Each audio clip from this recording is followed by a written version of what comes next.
बड़ा राज कैसे खुल गया?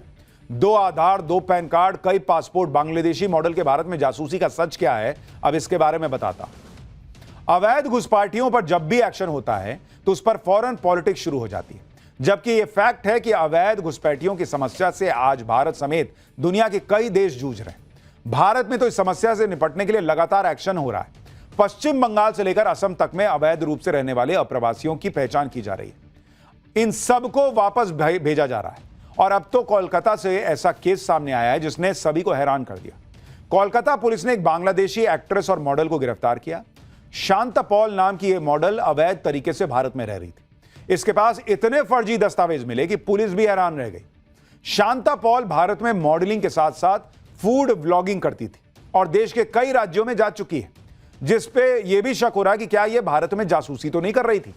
बांग्लादेशी हीरोइन शांता पॉल की गिरफ्तारी इसलिए भी हैरान करने वाली है क्योंकि उसने बड़ी आसानी से भारत में रहने के लिए जरूरी डॉक्यूमेंट्स बनवा लिए थे। शांता पॉल की गिरफ्तारी की पूरी इनसाइड स्टोरी आपको बताऊंगा।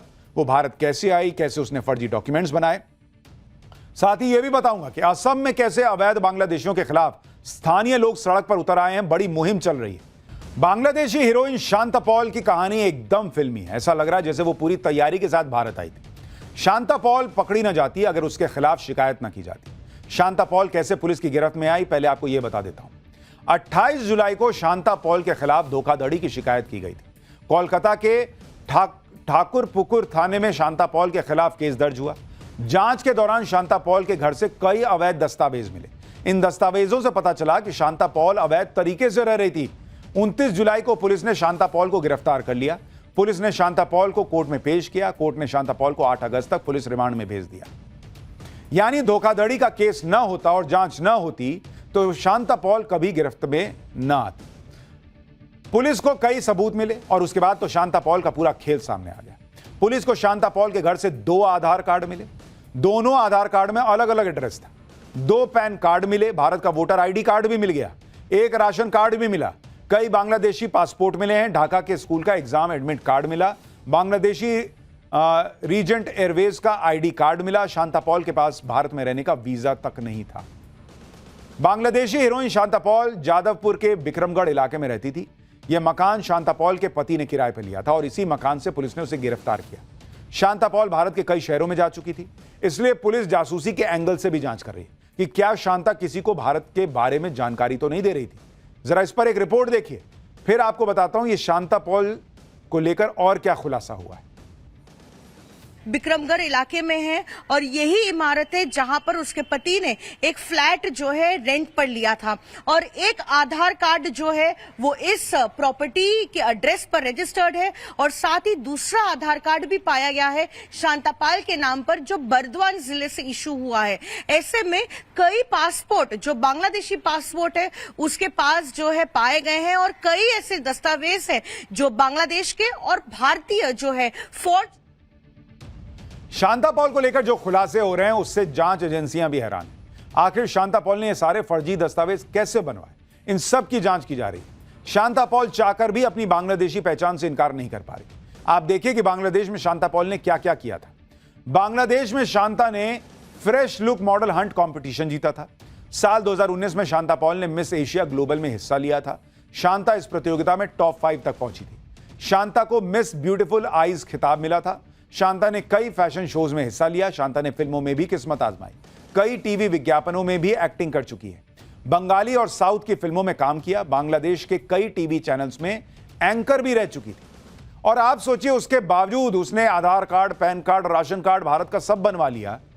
अवैध तरीके से भारत में रह रही है और जब भारत में एसआईआर होता है, वोटर लिस्ट चेक की जाती है तो कुछ लोग हंगामा करते हैं। शांता पॉल को शायद लगा होगा कि बांग्लादेश में उसका करियर एक लिमिट से आगे नहीं बढ़ सकता, इसलिए वो भारत आ गई और फिर यहीं पर बस गई, वापस गई ही नहीं।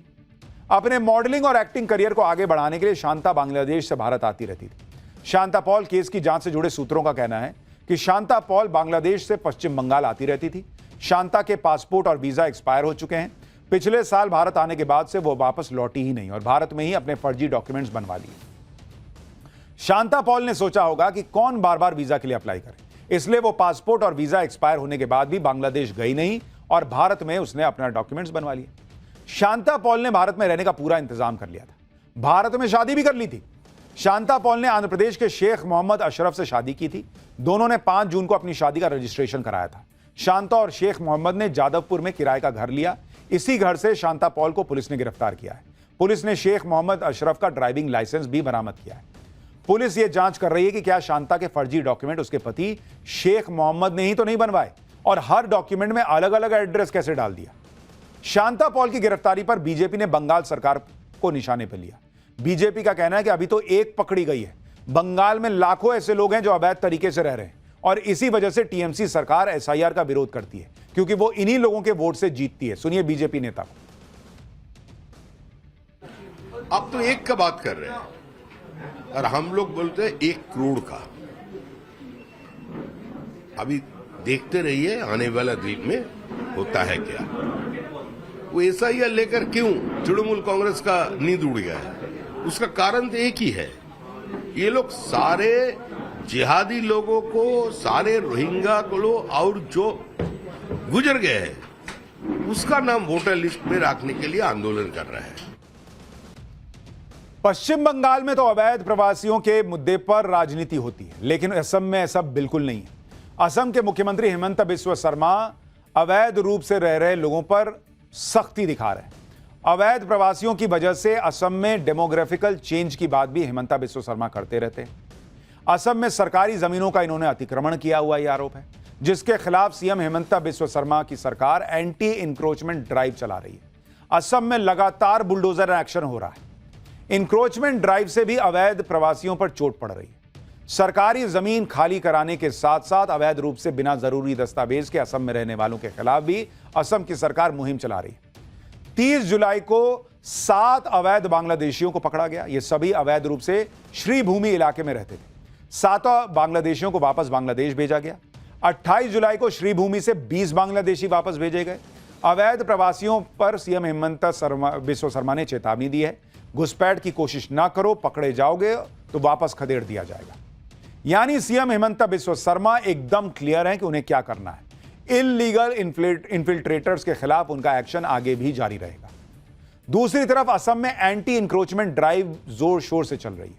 असम के गोलाघाट जिले में अतिक्रमण हटाओ अभियान के तहत बुलडोजर एक्शन हुआ है। गोलाघाट के उरियाम घाट में 3 दिन तक बुलडोजर एक्शन हुआ। यहां बड़ी संख्या में लोगों ने सरकारी जमीन का अतिक्रमण किया हुआ था। कहा जा रहा है कि अतिक्रमण करने वाले ज्यादातर अवैध प्रवासी थे। अभियान के तहत 3 दिन में 1655 एकड़ जमीन अतिक्रमण से मुक्त कराई गई। इसी तरह से गोलाघाट के ही रेंगमा फॉरेस्ट रिजर्व से भी अतिक्रमण हटाया गया। रेंगमा फॉरेस्ट रिजर्व की लगभग 3600 एकड़ जमीन से एनक्रोचमेंट को हटाया गया।